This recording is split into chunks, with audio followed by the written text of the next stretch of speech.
Assalamualaikum warahmatullahi wabarakatuh. Bapak, Ibu, saudara-saudara sebangsa setanah air, pagi tadi saya telah memimpin rapat terbatas secara virtual tentang Undang-Undang Cipta Kerja bersama jajaran pemerintah dan para gubernur. Dalam undang-undang tersebut terdapat 11 klaster yang secara umum bertujuan untuk melakukan reformasi struktural dan mempercepat transformasi ekonomi.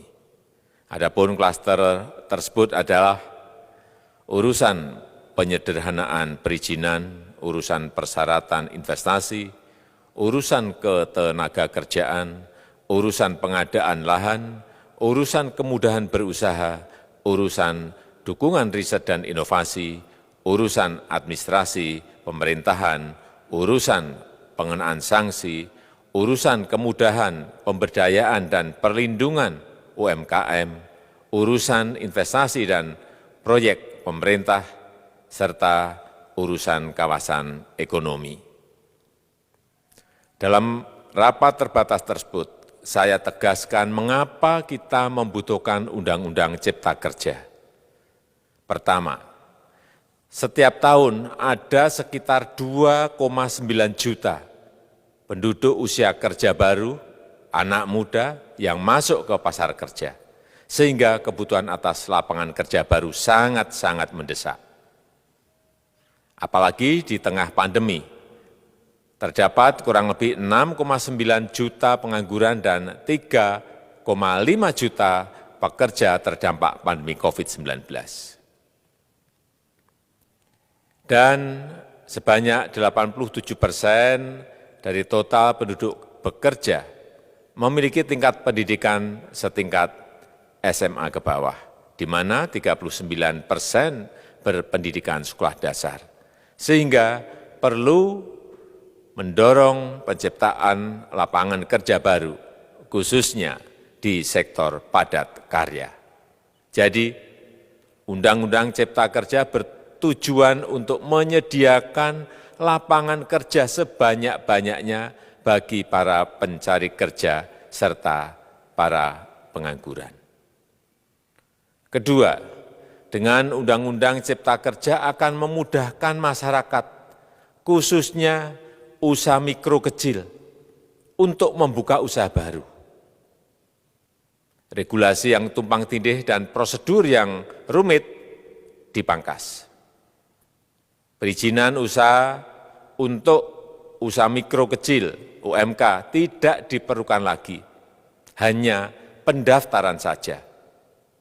Sangat simpel. Pembentukan PT atau perseroan terbatas juga dipermudah. Tidak ada lagi pembatasan modal minimum. Pembentukan koperasi juga dipermudah. Jumlahnya hanya 9 orang saja.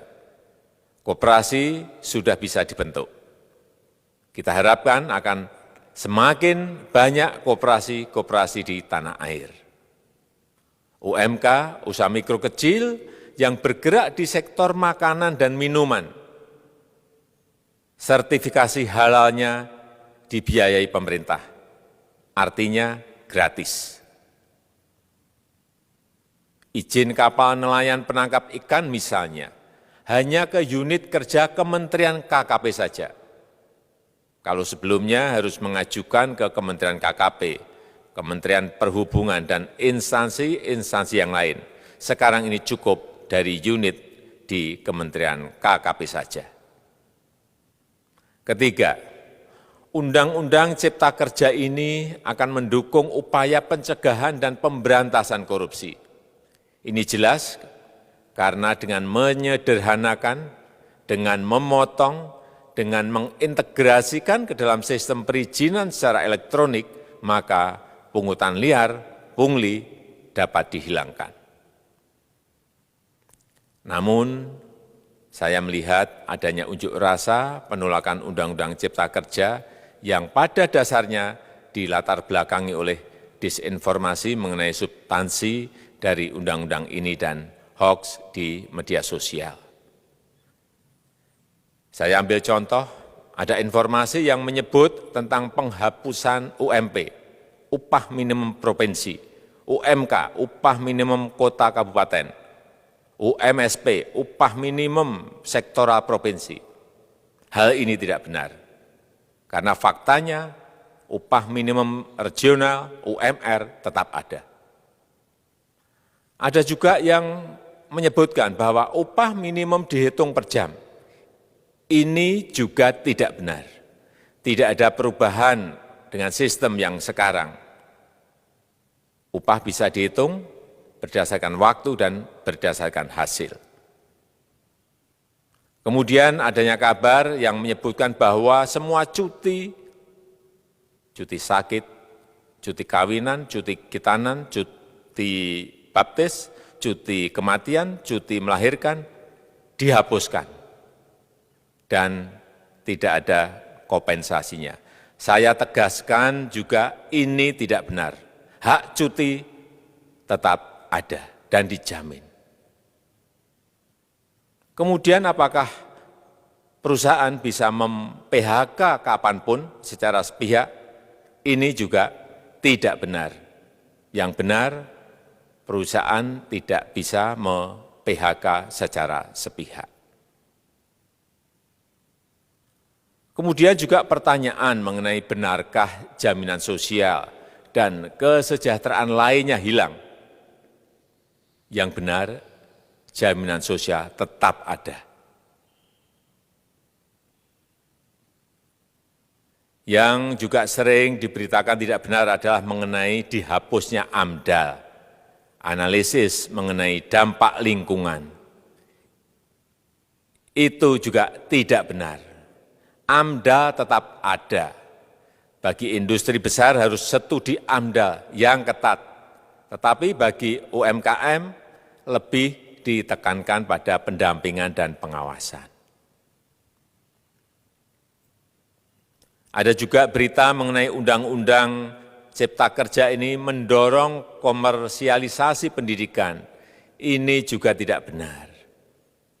Karena yang diatur hanyalah pendidikan formal di kawasan ekonomi khusus, di KEK. Sedangkan perizinan pendidikan tidak diatur di dalam Undang-Undang Cipta Kerja ini. Apalagi perizinan untuk pendidikan di pondok pesantren. Itu tidak diatur sama sekali dalam Undang-Undang Cipta Kerja ini. Dan aturannya yang selama ini ada tetap berlaku. Kemudian diberitakan bahwa keberadaan bank tanah. Bank tanah ini diperlukan untuk menjamin kepentingan umum, kepentingan sosial, kepentingan pembangunan nasional, pemerataan ekonomi, dan konsolidasi lahan serta reforma agraria. Ini sangat penting untuk menjamin akses masyarakat terhadap kepemilikan tanah, kepemilikan lahan, dan kita selama ini tidak memiliki bank tanah. Saya tegaskan juga bahwa Undang-Undang Cipta Kerja ini tidak melakukan resentralisasi kewenangan dari pemerintah daerah ke pemerintah pusat. Tidak ada. Perizinan berusaha dan pengawasannya tetap dilakukan oleh pemerintah daerah sesuai dengan NSPK, norma, standar, prosedur, dan kriteria yang ditetapkan pemerintah pusat. Ini agar dapat tercipta standar pelayanan yang baik di seluruh daerah, dan penetapan NSPK ini dapat nanti akan diatur di dalam PP atau peraturan pemerintah. Selain itu, kewenangan perizinan untuk non-perizinan berusaha tetap ada di Pemda, sehingga tidak ada perubahan. Bahkan kita melakukan penyederhanaan, melakukan standarisasi jenis dan prosedur berusaha di daerah. Dan perizinan berusaha di daerah diberikan batas waktu. Ini yang penting di sini. Jadi ada service level of agreement. Permohonan perizinan dianggap disetujui bila batas waktu telah terlewati. Saya perlu tegaskan pula bahwa Undang-Undang Cipta Kerja ini memerlukan banyak sekali peraturan pemerintah atau PP dan peraturan presiden atau Perpres. Jadi setelah ini akan muncul PP dan Perpres yang akan kita selesaikan paling lambat 3 bulan setelah diundangkan. Kita pemerintah membuka dan mengundang masukan-masukan dari masyarakat dan masih terbuka usulan-usulan dan masukan dari daerah-daerah.